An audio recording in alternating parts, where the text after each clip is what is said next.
What's going on, guys? So this will be actually a pretty quick one today, like really quick. We're gonna obviously the longest thing that will be is obviously jumping in the word, but I want to talk to you about today's. Saw the market just all wrong, and I had taken some early hits.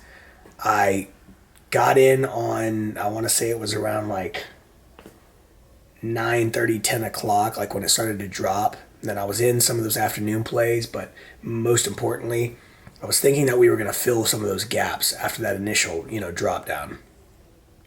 I got it with some heavy size. Long story short, ended up, hitting my temp lick liquidation position. So that was obviously a little shitty. But then I turned around and, rebounded pretty nicely. I actually bought two more of the Top Step combines. So I've got a total of six now that I have like on ice essentially. Three of them that are funded that again I'm a little bit down, but two of them are essentially past now, but I'll tell you about that in a second. And then one, obviously I'm like, I don't know, 1,000 off or 2,000 off from passing the 53,000 mark and then, moving to the upside. So I actually saw the huge deep drop that we had. Obviously everybody was kind of just anticipating NVIDIA earnings. And it was like sometime around that like vicinity. It was like around almost 3 to something, and we saw that big, bounce back, pull back to the upside. And I was like, okay, these gaps are going to get filled. I had some already on the 1 minute, 5 minute, 15 minute, started to move on the way back up. I was buying on the way up. Again, now this is two combine ones, so what's that mean? That means that I can put on 5 contracts. So I was like, I don't need a big squeeze, but let's see what we can do. And it actually ended up, and this is what what I said I was going to kind of like, and we'll get into it, is what I'm talking about now, which is, if you know anything about Top Step, I was under the assumption that as long as I didn't have 2 days, one day that's over 50% of my profit, but I'm thinking if there's only one day, how do you average that?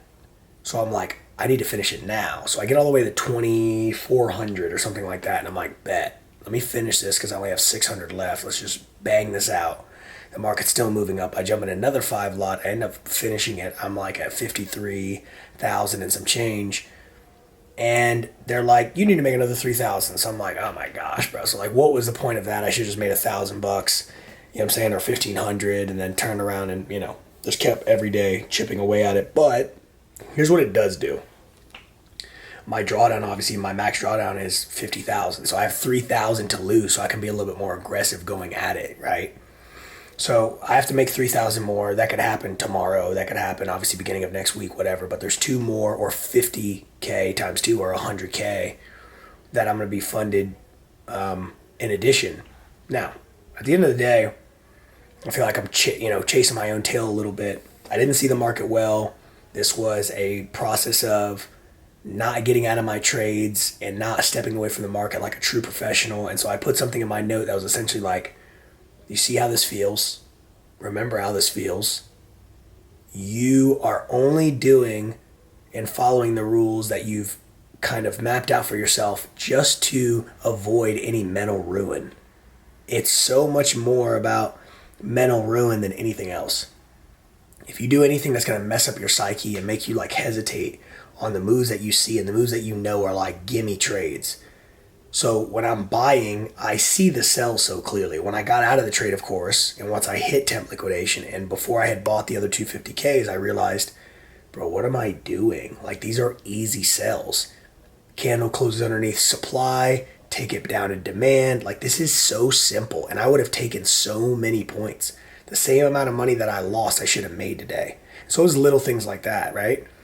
And then I do this, and I'm like, I still got it, you know what I'm saying, type deal. And so it's a great feeling to know that it's like, I'm able to make that kind of money in one play. And yeah, I mean, you can call it chucking, but it's like, I saw it.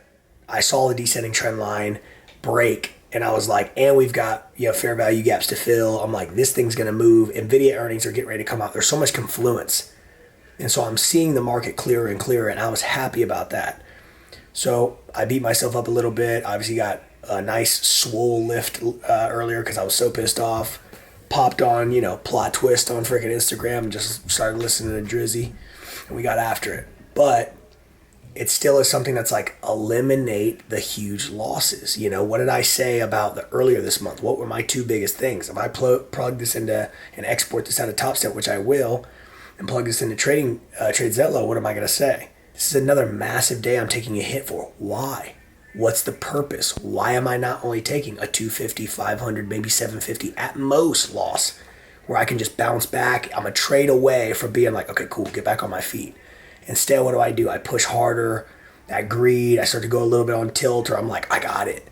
Or I'm doing something that may be arguably more dangerous, which I tell myself or convince myself that I'm not going on tilt. And I convince my brain that like, you got it, you're focused.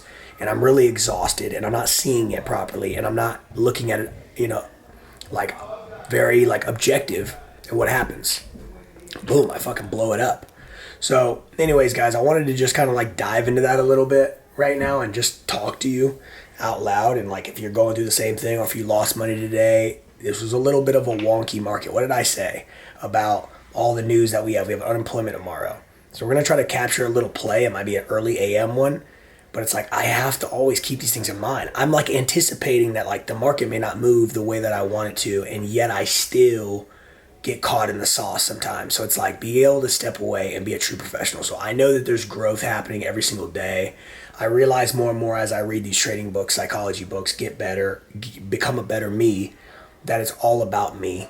I'm the one who's making the mistakes, nobody else. The markets didn't do it to me. I'm no longer like, oh, the market maker's going to, I don't say shit like that, because that is just a waste of time and it's a waste of energy. You know what I'm saying? So what we're going to do from now is just dive into the word real quick, and then we will go ahead and close this video out. So bear with me for a second as I open this up, and we will go into in charge of the Sabbath.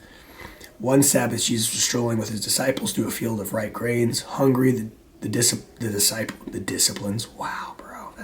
Sorry, guys. Hungry, the disciples were pulling off the heads of grain and munching on them. Some Pharisees reported them to Jesus. Your disciples are breaking the Sabbath rules. Jesus said, really? Did you ever read what David and companions did when they were hungry? How they entered the sanctuary and ate fresh bread off the altar, bread that no one but the priests were allowed to eat?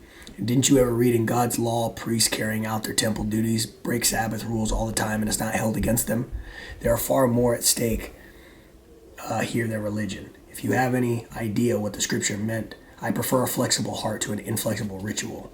You wouldn't be nitpicking like this. The Son of Man is no lackey to the Sabbath. He's in charge. When Jesus left the field, he entered their meeting place. There was a man there with a crippled hand. They said to Jesus, is it illegal to heal on the Sabbath? They were baiting him. He replied, is there a person here who, finding one of your lamb fallen into a raven, wouldn't